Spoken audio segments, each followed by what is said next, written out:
Oh boy, this is a good subject because we talk about social media and people usually don't think that the older adults are into social media. We know better, especially Laura Belgrave, who's the Director of Communications at Regents Park of Boca Raton. There, along with Leslie Curtis, who's the Director of Business Development at Regents Park of Boca. They really do understand this, and they are communicating with people over the web, and these are older adults. So, Laura, tell us what's really going on. Well, hi, Anita. You know, it is an odd kind of situation, and this only changed maybe 8 years ago when businesses began to understand that they needed to go and talk to people who wanted to connect with them but might not be aware of them. And the surprising thing is in all this time now, when we're talking about Facebook and YouTube and LinkedIn and any other of the social media sites, older people are gravitating more and more, the boomers and up, in fact. And here's an interesting statistic. With Facebook, which of course is enormously popular, it started out being popular with college kids and young people, and now the fastest growing demographic getting on and making use of Facebook are boomers and up, to the point that younger people are starting to slowly leave. and I think, Anita, that's because it's all of a sudden it's not just their friends, it's their parents, their grandparents, and women by far are the greatest users of social media.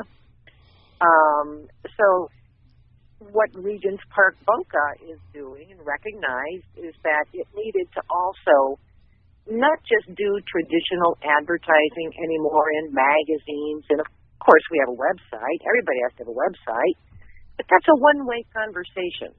The whole point of social media is to go and just talk to people with an ability for them to actually engage back with you. And, with Facebook, for instance, I'll put posts up on there about things that are going on. People by far want to see an image, a photograph or something. So I'll try to do that. And when you do this, the beauty of it, I think, Anita, is that you can personalize the situation. It's not a one-way street anymore. Now it's a two-way street. You get to show what people actually really look like who work in the kind of business that I do or any business. So it's kind of a win-win. And I think I had mentioned earlier my own perspective on this. I've been doing this for a number of years, first at a different facility and now at Regents Park Boca, is that there's almost an arrogance or naivete on the part of businesses who say, nah, I don't want to do any of that. I got a website, that's enough. But it's not enough anymore. You need to talk to people, and you need to give them an ability to talk back to you in a place where they go. So we still do, we do, the Boomer Expo. We've gone to the Cure Symposium. We go out to Kings Point.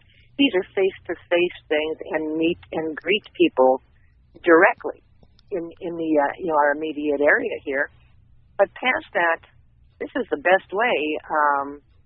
It can make people nuts. If you're the one running it, it can make you nuts. But it is one of the best ways possible to get out there and engage with people and talk about what they want to talk about. At the same time, you let them know what you're doing, and you're showing them. And the one thing, Laura, it does bring out the crazies, as we know, politically, in all ways. Some people just don't understand it. That's what you just said is so true. You have to know that when you're on Facebook, that a lot of people are going to see what you're doing, and they want to know what you're doing, and hopefully it's all favorable. But be very careful because, as you said, the parents, they're watching, and if their kids start telling their friends what they're doing, their parents saying, "What are you doing?" So exactly. It is kind of funny. But I also want to applaud you because you were a pioneer. I remember when you were at another facility in Boca Raton and you put on a presentation, and you were kind enough to include us as part of your family in a sense. And we sat there, and I still have it. I saved it, and I looked, and I was in awe, and I said, this is hard to believe. I mean, I don't know, is this really where we're going to go? That you were so new with this, but you knew it so well. Where did you get this from? Well, Anita, my whole career path has been one way or another as a communicator. I spent 17 years as a newspaper journalist, a reporter, then an editor for some of the major dailies. And it became apparent to me that that industry was really struggling, and I could see it was going to struggle more. Then I went off, but I'm a writer by nature, by trade. My degree is in mass communications. So I took some time off, and I wrote 3 novels. Me and writing, it's just what I do. But every time I turned around, and after the novels I went into freelance, I could see that the nature of communications was going through an absolute paradigm shift. And it was complex, and I began to study this, and I had done some websites for some other medical type of businesses.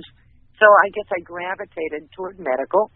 And in this case, I could see that, look at this. It's not enough to know anymore how to operate or put together a website. Now you have to know how to also do, say, videos, because that's what people seem to like, and they do by far. They love videos. And then it wasn't enough because what's this Facebook? I know that's for kids, but when you begin to look into it, as I did at great depth, and you see, well, what is our demographic group? And it is the boomers and up pretty much. And you realize they're going there. Well, who'd have thought it, right? And so it was one thing on top of another, and every time I turned around to continue to communicate effectively, no matter what job I was doing at the time, I realized I continually had to learn some new skill. So I take a lot of webinars, and the entire thing with social media and all of these different outlets for it, they are changing all the time. And I can give you an example, Anita, because just in November, Google, which owns YouTube, Google is the number 1 search engine. Believe it or not, YouTube is the number 2 search engine, because people will look everything up now. It's not they don't just go to say, how do I cook an egg in the microwave and do a regular search. Everybody knows now you're going to get the best kind of responses if you go to YouTube and search for that, because people are going to show you exactly what to do. But I have to stop you because, wait, that's funny. We just bought a comforter, and then we bought the outside part. What do you call that? Is a word for it. You stick a comforter in this. It's something. Oh, yeah. Anyway, so, we went and we got it. And now I'm saying, how do I get this in there and make it work? And, it's funny. I did get on YouTube, and there's this person showing me exactly how to do it. I said, this is amazing. Exactly the point. And so, again, you have to be savvy to where people are going for information.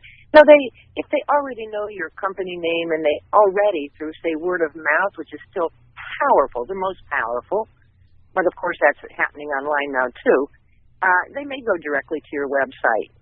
And that's where you kind of want them to go, because that's where you can provide the greatest information, the most thorough information that you might have.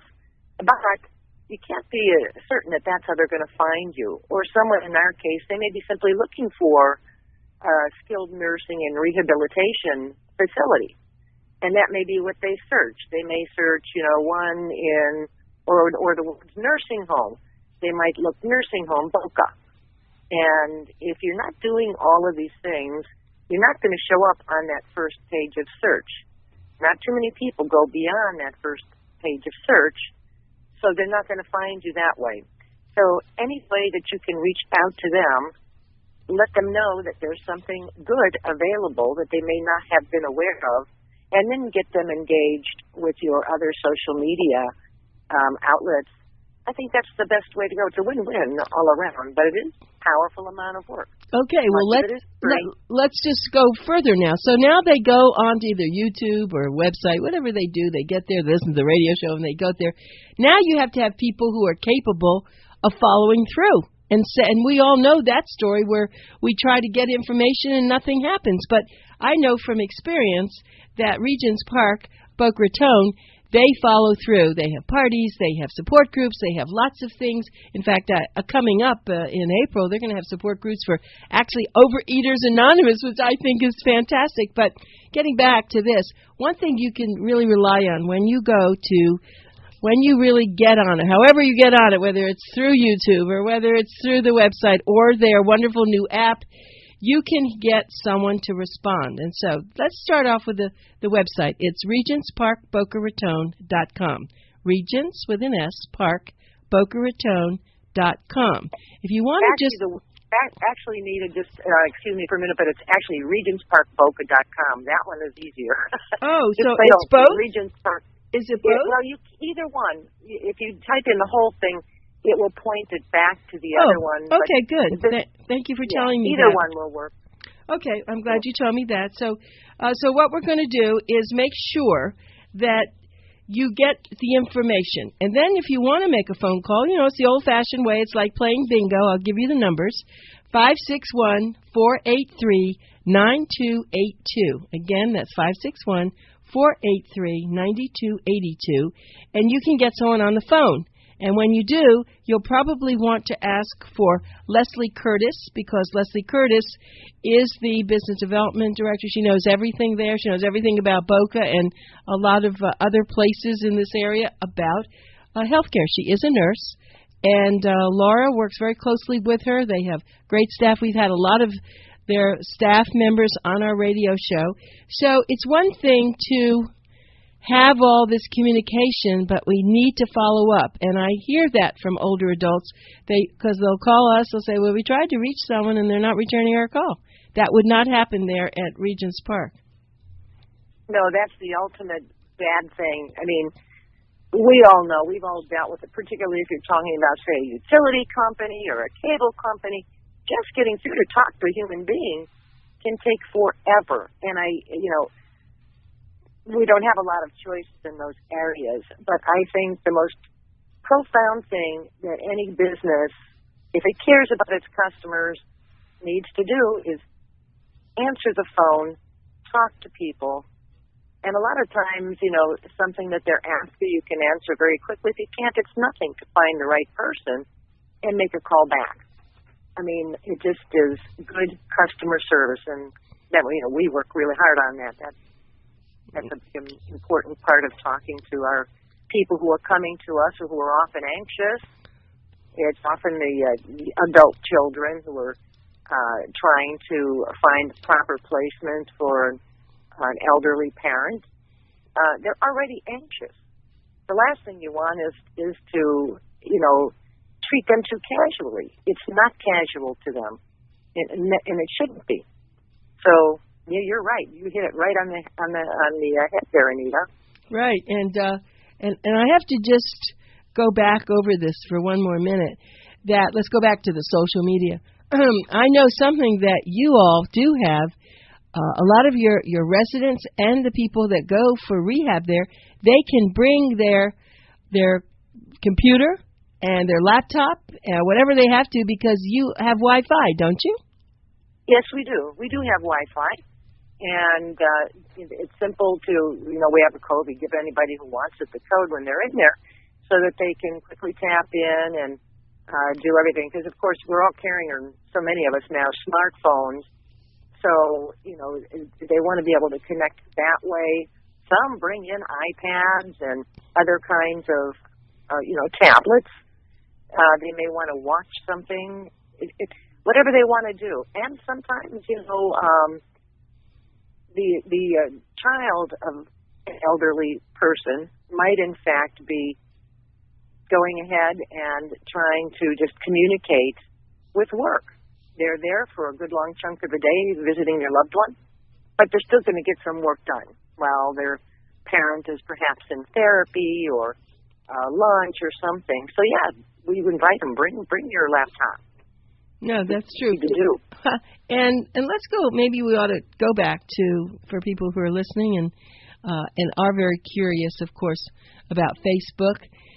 It doesn't take any money to really get a Facebook account or to get on YouTube, does it? I mean, it's one of the. I always am amazed at this. It's still free. Well, now there is a ground shift starting to occur, Anita. It is only this. As you know, a business account, or what they call a page for a business, is different than your own personal Facebook account. And all these years, Facebook has been providing all kinds of stuff for free. They still are. There's nobody going to force a business to pay up any money. However, back in about November, they went through a big change in how they are trying to work all of this. They do want to start to make some money.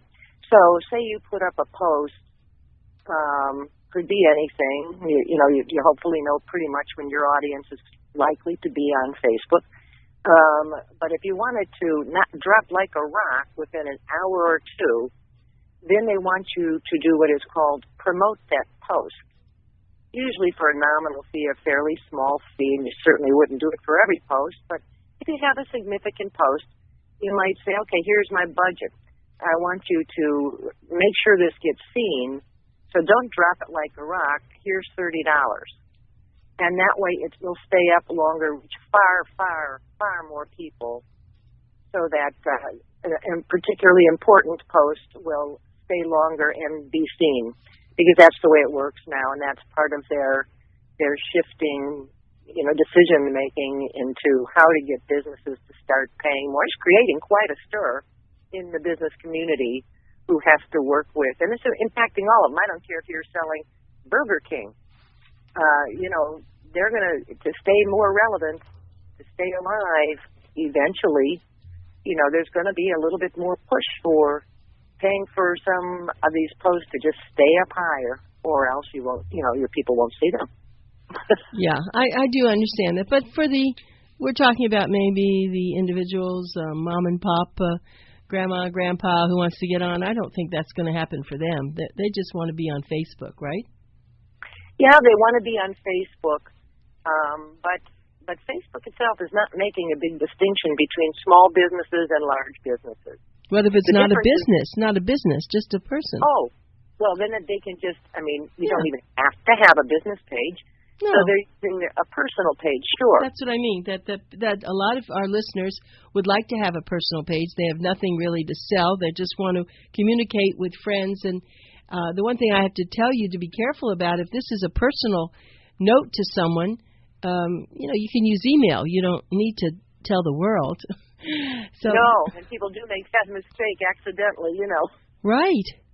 Yeah, and so it's I think there's so many choices now, Laura, and someone like you, of course, you're so smart about this and all, but a lot of people don't quite get it. They don't really understand you. First we had email, and that was great for people to do that. Now of course we go into the social media, and this, every time you're on a major television show or even radio shows, they always say, well, hashtag us at so-and-so, send us a tweet, something like that. And there's so much to choose from. I really don't do a lot of that, to be very straight with you. Well, we could do a whole lot more than we're doing, but why? First of all, again, know your audience. And we know that, for example, this demographic group, they're not big on Twitter. They hardly touch Twitter. So although there might be some value to it, we can only handle so much, because you must keep up. If you're going to post, you better be available to answer if people respond to it. And how many of these can you do, unless you're a really huge company and you have a big social media team where all this is divvied up? But that's not true in most cases. So I think it's wise for anybody to just pick and choose. Say, I like this, I like being here, I like being here. And that's enough. And they're still emailing. You'll hear occasionally, I keep up with all these blogs, that email is dead and dying. That's not true. People are using it as much as they ever have. Newsletters, they're reading them as long as you're not sending them out every day. You know that, because we can only deal with so much mail. So I'm a big believer in look over all the potential things that are out there, and then pick the ones that make sense for you, both in terms of your audience and in terms of your own ability to keep up with it. Nothing's worse than starting something and then never doing anything with it. That doesn't help. Well, I know that Laura has been a wonderful help to us at Boomer Times and at our Cure Symposium and our Boomer Expo, and she's so good at making videos. And so if you go to any of the sites, if you go to the site, of course, where she does work, which is the regentsparkboca.com, you'll definitely see these great videos that she does, and she has such a nice way about her. Actually, all the people at the great company, well, I don't call it a company. Well, Regents Park at Boca Raton it's a company, but in a sense, what it does, it really is there for the seniors and the baby boomers and even younger people if they need some therapy. But it's a nice place. It's friendly. It's beautiful, and it's right here in Boca Raton. I suggest that you'll be able to come to some of their events there. You'll be able to go to some of their support groups. That's a good way to get your feet kind of just into the sand a little bit to see what's going on, because if you're going to have any surgery that requires therapy, physical therapy or any other kind of therapy, you can go there, stay there, and it's nice to know that that's available. You don't have to go somewhere else.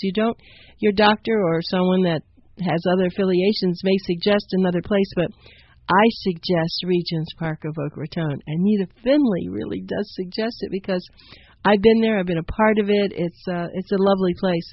I know that you're enjoying what you're doing there so much. It is a beautiful place to be, isn't it? Oh, Anita, I get carried away because I have never seen a facility with the kind of gardens that we have. And by that I mean, you look out any patient's window, they look out on garden. Isn't that nice instead of parking lots?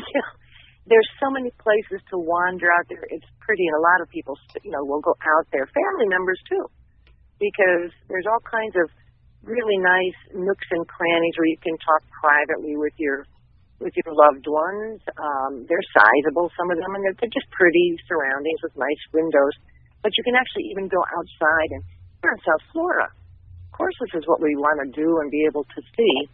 So to me, it's all so nicely lit. You're walking down a hallway, you're looking at a garden. This is pretty nice. Well, rehab centers really, they don't have a reputation for being like that. You know that. I mean, there are a lot of rehab centers that just kind of look like they're old hospitals that were put together just get your legs in your hips and everything going and go home. That's right. But if you're going to be in a facility like ours, of course, your first priority is to get better as best as you can, and we can make that happen faster because that's what it's all built around. But there's no reason you have to be bored out of your skull while you're there. That's where they have entertainment. They even have a happy hour, Anita, every week. And why not? Why not? What's to say that an older person, just because they're in a facility, might not enjoy a drink or along with some entertainment? It's not like anybody's getting snookered. It's just it's what they might have done at home while they're with us. We want them to think of it like home as best you can. And, so everything is sort of geared toward healing first, of course, but also to try and make it comfortable. We don't want people miserable. Right. Well, some people are miserable no matter what you do, but we don't let those people in at Regents Park. If they come in and they're miserable, we don't even let them stay there. So, my wonderful guest is Laura Belgrave. She's Director of Communications at Regents Park, Boca Raton. They are located over there on Verde Trail in Boca, in a lovely, lovely area right off St. Andrews Avenue. It looks, you can't find it because it looks like it's just a big hotel in there. But if you'll call their number at 561-483-9282, you can visit their website, which is regentsparkboca.com, and you can make an appointment to go have a tour, or you will see coming up in the April issue of Boomer Times lots of support groups, lots of things. One thing really I was focused on is the Overeaters Anonymous. They're going to have a lot of their meetings there. They have other kinds of things. They have events there that you'll be able to come and enjoy. They have speakers. And so it's almost like I don't want to call it a YMCA, but but you get to stay there, and I don't think that's where you want to go if you're going to be looking for dates or something. But You never know what you might find. Oh, listen, Anita, there are, yes, indeed, the relationships between patients do develop from time to time. Right. Well, because you all are so happy there, you're so much fun, and it's such a nice. You know what I like is the location. The location's really neat. It's tucked away into with other residential with homes, and so you can walk around, as you said, in the garden and all. But I think it's really important when you're recovering that you have a happy environment, because it is painful. You know, you've just had a hip replacement, a knee replacement. It's painful. You need to get good therapy, and you need to then relax, and that will help you get better faster and better, right? Yeah, absolutely. I mean, some people, particularly they're younger, if they don't have any extenuating circumstances too, you know, maybe they can get by with just going home from the hospital. But don't forget, the hospitals tend to boot people out within 3 days or so. I don't care how major the surgery. A lot of people can't just go home and expect to just pick up where they left off. They've got pain. They've got to work their muscles back. They've got to do all that stuff. So if you do it with, say, home health care, that's a couple times a week, maybe even daily for half hour, 45 minutes, whatever. They don't have the equipment that we do as a facility like ours. They don't have, you know, the team of therapists that this is all they do.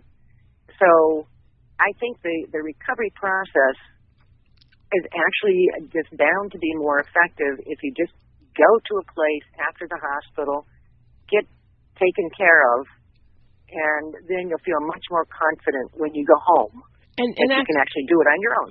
And Laura, excuse me, and as elaborate as it is, I believe Medicare takes care of this if you've just come from a hip or knee or shoulder operation, don't they? Yes, they do. They do. I know there's a time limit. I don't remember exactly what it is. You know, Leslie Curtis could tell you in a heartbeat, and I know it, but I'm afraid to say it because I might be wrong. That's all right. But let's just tell you we thank you so much for the interview, and we appreciate everything you do, and we'll be seeing you. Hopefully, a lot of these people will come over there in April for some of the events. So thanks a lot, Laura. You're more than welcome. I loved it, Anita. Thanks so much for having me. All right. Bye. Bye-bye.